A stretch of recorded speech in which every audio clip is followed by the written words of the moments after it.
Lomas Brown, I see whenever I break from the radio show at 6 o'clock, I walk out and there's Lomas standing in the hallway ready to go on with sports rap. Bernie Smilovitz is still here as well. Say hi to Lomas Brown, everybody. A nice round of applause. Lions legend. Come on. Hello, Lomas. I'm good. You want to press the green button? Oh, that button right there. Yeah, that one there. It looked like I would know this by now. Well, you've only been at it for a couple years. It's only the third year third you learn year how to when work they the give you microphone. button lessons. And now, do I understand we have Herman with us as well? So it's not these days in Detroit, one lion is never enough. There was a time when one lion was more than enough. Now one lion is never enough. So we're also bringing on Herman Moore. There he is, right there. How you doing, Herman? I'm good. Thanks for having me. Two members of the Lions who endured. Now it's the Lions celebrating 12-1. So, Herman, let me ask you, as a guy who went through seasons here which weren't so great, is there any part of you that's gets a little jealous or annoyed at like 12-1 and all this love that the fans are showering on the Lions? It's not so much that there's jealousy as much as there isn't some envy that's there, because this is a team that we've always aspired to be. We've always wanted to have this type of championship caliber. We want to have these type of runs, this adulation from the city, and to see that all coming, together right now under the right circumstances, under just a great environment. Yeah, those are things that you envy a little bit, but I wouldn't trade the team that I had or those eras, because they were wonderful guys, and you can't change that part of our lives. It's wonderful. No, and just to show you how Detroit is a different kind of place for an athlete, and I always say this because I've lived all over the country. John Salley from the Pistons, I had John's number for a while, but John changes numbers like every 5 minutes because he's in LA. And so the number I had was no good. I've been trying to call him to see if he would come on and just say hello to everybody. Finally, somebody got me an email address for someone in John's organization. And I was like, oh, this will never work. I wrote an email to her. I said, listen, you probably don't know me, but I'm an old friend of John Salley's. If you are actually who you said this is supposed to be, would you ask John if he could give us a call? And guess who's on the line right now? John Salley. Spider Salley. That's up, man. What's up? Great. Herman Moore is here with us, former Lion. Lomas Brown is here sitting next to me. Bernie Smilovitz is on the other side. It's a whole home week for you, John. Bernie Smilovitz is still around. I thought he was going to say still alive. How are you? I was going to say it. How are you, Salley? Man, my life is grand, man. Thanks for reaching out. And I just changed my number because my daughter made me get off of Android. She said if she saw a green bubble one more time, she wasn't texting me. So that's what happened to that number, man. Can you give us the number now while we have you on the line? Yeah, 555-2525. Oh yeah, I know that. It's funny. That's Lomas's number. Yeah, right.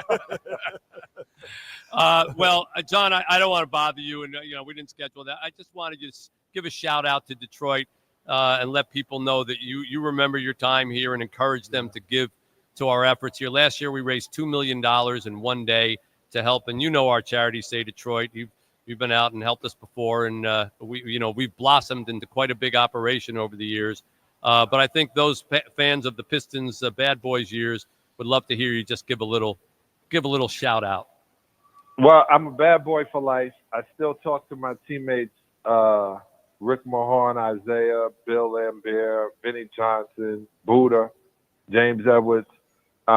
We sit around and we kind of laugh at things that we see in the NBA now, but we're still, believe it or not, the same crew that is so blessed to have been in Detroit. I look at my life so crazy to be drafted number 11 and then all those guys before me not win championship. I'm sorry, not win.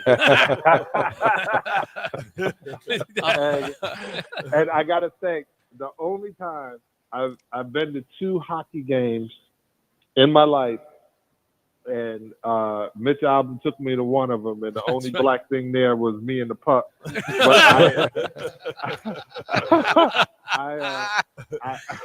But I took my jacket off, and I just remember I don't drink beer, but my jacket drank all the beer off the ground. Watching those wonderful Red Wings. I remember that game. The guy behind us kept yelling down in front, and Salley said, "I am sitting down." You know, when you're 6'11", you're gonna block everybody. Salley, thank you for calling in and remembering Detroit. And if you love the Pistons and you have that same feeling for Detroit that John does, whatever, you can help us out here and give it 855-955-GIVE or MitchAlbomRadiothon.com. How about a round of applause for John Salley, folks? Thank you, pal. Thank you for always remembering. Talk to you soon. Brother. Now that I got your number, I'll call you. All right, bye. All right. Isn't that nice? See, that's what I love about Herman, Lomas. You know, it's the people who play here and experience here. It's not like you stop paying me. Bye. Right. And I can think of a lot of cities where that's exactly the case. You never see them again. But no one's paying you to be here now. Herman, I don't think we're paying you to be here now. Nobody's paying you to be here now. But you're still here. I mean, why is that, Lomas? Well, for me, I mean, it's the love of this city. I'm from Miami, but this is home for me. I was a Floridian, now I'm a Michigander, and I love everything about Detroit, the people here, just what's going on. And you see this renaissance, man. Think about the renaissance that's going on with our city and just the good vibes that are here, the draft, the Lions. So, hey, it's good to be a Detroiter these days. Yeah, great to be a Detroiter. And people care about Detroit and give back to the city. And it's pretty remarkable. Now, if the Lions go to a Super Bowl, do you guys get, like, any special, as being former Lions, do you guys get ticket access? So I told Herman, I already got my timeshare reserved in New Orleans. I did this back in May. Wow. So I'm just waiting on the tickets from the Lions. So I don't know how that works out. Maybe Bernie knows. He got a connection. Wait, why are you asking us? I know. You played y'all for them. might have the connections here, man. The inside connections. I'm retired. I don't even know what channel the game's on. Come on. Herman, would you actually spend the night in a timeshare with Lomas Brown if the Super Bowl Lions were involved? No. we wouldn't get along. I don't think we get along in those tight quarters like that. But I did want to make sure I say hi to Kenny, hi to Bernie, man. That's good to see you all. Great event, Mitch. But you know what? With Lomas, that's my brother, man. So it's wherever he goes, I will go. But he's going to have to hook me up now to get me tickets. You know, we can't quit doing this to Herman. If you remember, Herman, this was like 20 years ago. On our show, you used to come on all the time. We did a show. We asked you, would you let Scott Mitchell come to your house without calling for? You said, well, I know the answer. Remember that? Remember that show? No, we broke that on the show, and it like went national. So we're gonna have to stop asking you if you going to live with somebody, or room with somebody, or people coming by the house. Trying to move Herman more into new quarters, apparently. No, you better call ahead. I want to ask you, Herman, what do you think of the receivers that the Lions have right now? You know what? I think they play extremely well together as a unit. If I love anything about it is the unselfishness. I love the fact that they play based on what the ask is of the coach, based on responsibility. It's not a statistical driven offensive unit, even though they're putting up some pretty decent numbers.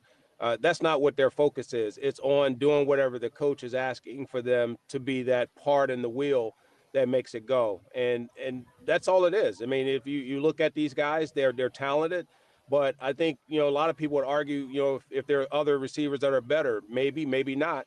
But I know playing together, I'd say this is the most productive in terms of being together unit that I've seen in the NFL. Wow. Yeah, that's saying something. Yeah. They got a pretty good group. Think about what he's doing. It's unbelievable how Amon-Ra, when you have receivers like Calvin Johnson and Herman Moore that's came through this organization and some of the records that he's breaking, I mean, that's saying a lot because Herman and Calvin, they set the standard here, Oh, yeah. Yeah. Does it hurt when a record gets broken, Herman? Mm-hmm. No, I mean, it's not, because it's all context. With me, I used to go, man, like I'm going to break somebody's record. So someone's going to break your record.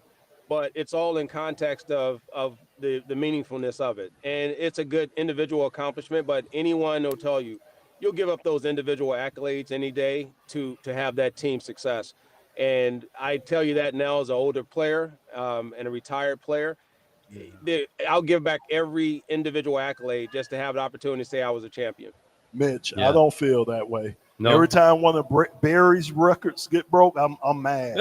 I'm upset. Well, you should have blocked So more, Lomas I don't Brown. know. I don't know blocked why. better. Hey, I don't know why you not upset, Herman. You should have blocked better. Hey, cuz Herman giving you the political answer on. I did no, radio. Lomas Brown. You know what? I blocked down the field, so I gave him half of those yards he has. So he should get more. And I'm if he talking wanted his about records- I'm talking about the political answer. No, it doesn't hurt to get your records broke. Come on. I feel like I'm in the huddle, man. Yeah. I'm just going to step out now. And, I'm in the huddle. Hey, first of all, Lomas, you know this. Mitch, Kenny, Bernie, you guys all know. If we all want to, we can make up records. Like I can come up with something if you give me enough time. I don't think there's anyone who's caught 123 passes for the Lions who is over 6'4", right? Right. All right. Who weighed a I certain mean, amount, right? Who came from your hometown, right? If you want me to come up with, I can keep as many records as I want to, but that's not necessary. Just remember, before you blocked for Barry, he had to get through the block that Lomas made. Okay, thank you, otherwise Mitch. there was no need for Thank your you. block. No, Thank you. no. And before- Let me and think bef- about it. Go ahead, Bernie. Before that, he had to get through Wayne Fonts. Or get that guy out of the backfield. First of all, he's just got to break the line of scrimmage. Think about it. He has to go Stop it. 3 yards, 4 Stop yards, and then their job is done. No, Just I have now stop it. 80 more Damn. yards. Come on, man. Dave, please. Just please. You want to just Herman, cut him off? Please. You want to kill his Please, microphone? just- Is that? Can we do that? Is this how the huddles generally went when Scott Mitchell was trying to call a play and you guys were busy arguing over whether or Yeah, not? the linemen are the most sensitive people. They always got Oh an my opinion. goodness. Y'all have an opinion, and all y'all. Wait a you know, you minute. sit down and- Receivers are divas. You guys are divas. You calling us sensitive? Receiver, Oh my God. RECIVA. Thank you. Hey, Divas. I tell you what, Divas. next time you let me, when the next time I see a lineman be a showman or do a headstand, I'll let you know. We'll up your value at that point. All you guys do you guys just complain and hold. So that's about it. Okay. Well, much as I would love to continue this WWE cage match, we have Team of some love. business at hand, which is to Yes. try to raise money. So the way that you, although honestly, I would pay money to just watch You this might have show. to auction this We off. should- Yeah. Lunch Can- with Herman and Lomas. Should we arrange a Lunch with Herman Let's and do it. Lomas. Let's Can we do a lunch with Herman Moore and let's do it. and Let's do it. all right, a lunch between Herman Herman and Moore and Lomas. Lomas Yeah. Brown. You can get to witness this by yourself. That's right. We'll put that on the auction thing right You can now. instigate it. And be in it, yeah, whatever and you wanna do with it. all you have to do when you come to that lunch is say, "So which of you guys blocked harder?" And then just sit back, and by the time dessert comes, they might have settled that question. All right, go to MitchAlbomRadiothon.com, MitchAlbomRadiothon.com to find that out. Herman Moore, God bless you, man. It's great to see you. You Thank look you. great. Thank Thank you for coming on. Appreciate you, Herm. All right. Yeah, Herm. Keep up the great work. And Lomas, thank you so much I for coming appreciate out. it, Mitch. You are our buddy. You are our fellow radio host on WJR now, and you're And the we gave him the heartbeat night of- off. Yeah. Don't get away with it going there. He doesn't have to work tonight. Yeah. Thank you, When we Herm. asked Lomas if he could come on, he said, "Well, I got to do the show." We said, "Lomas, we're replacing the show." He said, "Thank you. I'll be there." Yeah. So okay. All right. 855-955-GIVE. 855-955-4483.